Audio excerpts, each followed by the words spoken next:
I hate London.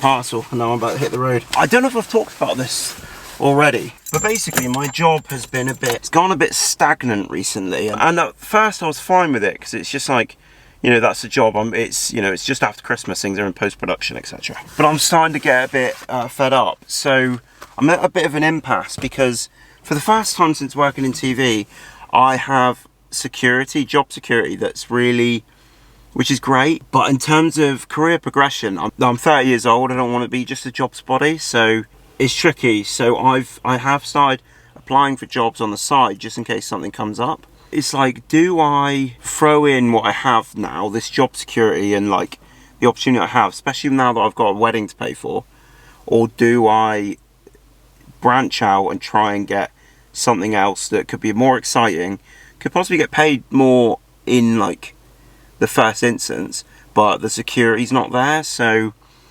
this is just a good opportunity for me to get away and have a bit of fun, because while Becky's away, I don't really do a lot. My job doesn't take me anywhere anymore. Anyway, it is nearly 9:30 and I need to get on the road because it's going to be about 4 hours to 5 hour journey. So Hi, are you alright? Is that one? Amazing, thank you. Do you want any extra napkins or anything? Nah, that's all good for us. No worries. Amazing, thank you. Alright, have a good day. Yeah, you too. Thank you, bye.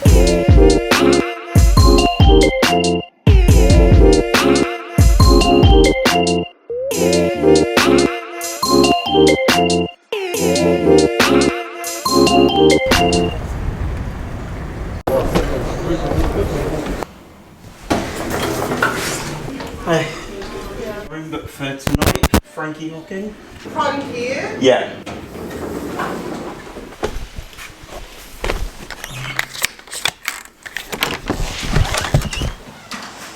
Right. Manic couldn't find somewhere to park.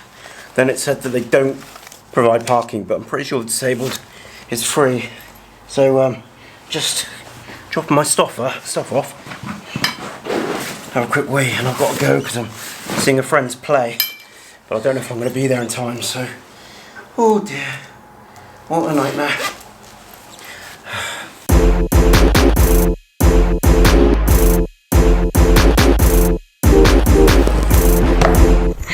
I f***ing hate London.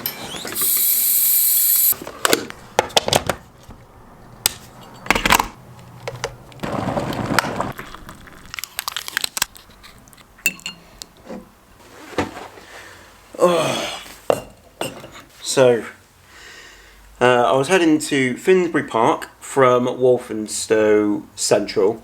I did some research online, so I was like, okay, what's the best way to get there? It's really hard to see whether it's accessible online. It does have a little wheelchair symbol, so I went in fairly confidently. You know, I rushed to get here because I didn't want to miss my friend's play, and it took me 5 hours to get here because London traffic is madness. I went down there, and there was a girl with a pram as well, and she was like, do you know where the lift is? And I'm like, no, I don't.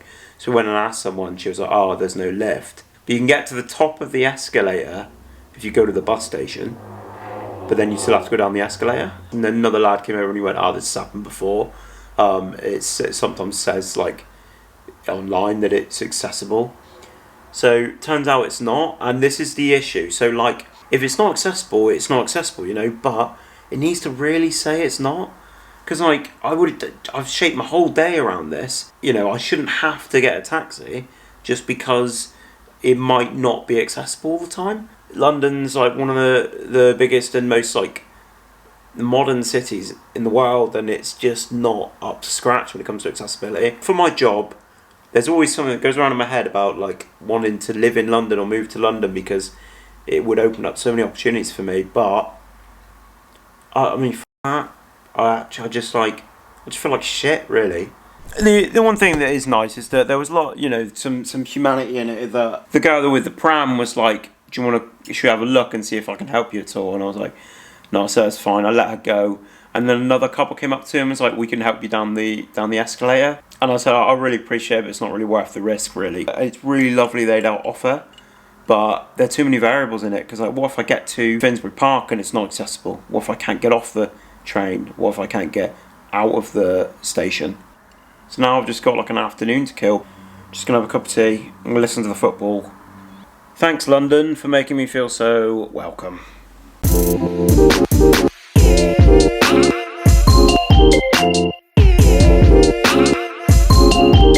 Okay, so I've just had a pretty relaxed evening in Travelodge.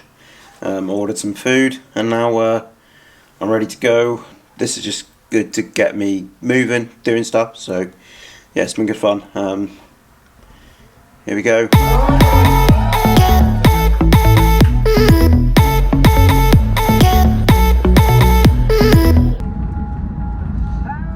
So that was pretty mad. So it was a 10-year anniversary party for this agency. Don't know if I mentioned, but they helped me basically get my first job. I wouldn't be where I am if it wasn't for them first giving me that support and encouragement to get to my first job. So yeah, it was cool. It was great. I got to network, and I felt like I was experienced enough to be like, this is what I do and this is what I'm good at. Yeah, I'm really grateful that I've done it. But it is nearly 1:15 in the morning, and I'm going to get to bed because I'm knackered, and like the journey alone here was mad. So luckily it's a late checkout, so I can have a sleep in the morning. Not sure I'll use any of this video, but if not, this is just for me.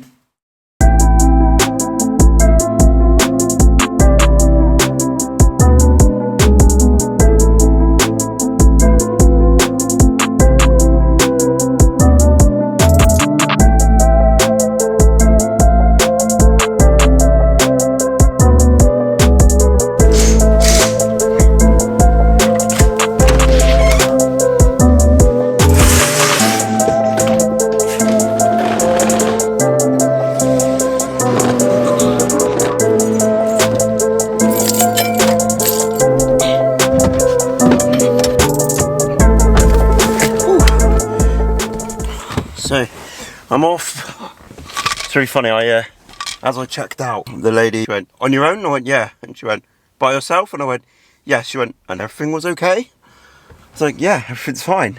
It's just mad. It's so funny. Like, people don't expect me to be able to be independent and do all this stuff on my own. So anyway, I was gonna go up the Walthamstow wetlands, I think it's called, but I'm just gonna head home now because it's just gonna take me a while to get out of London, and time to hit the road.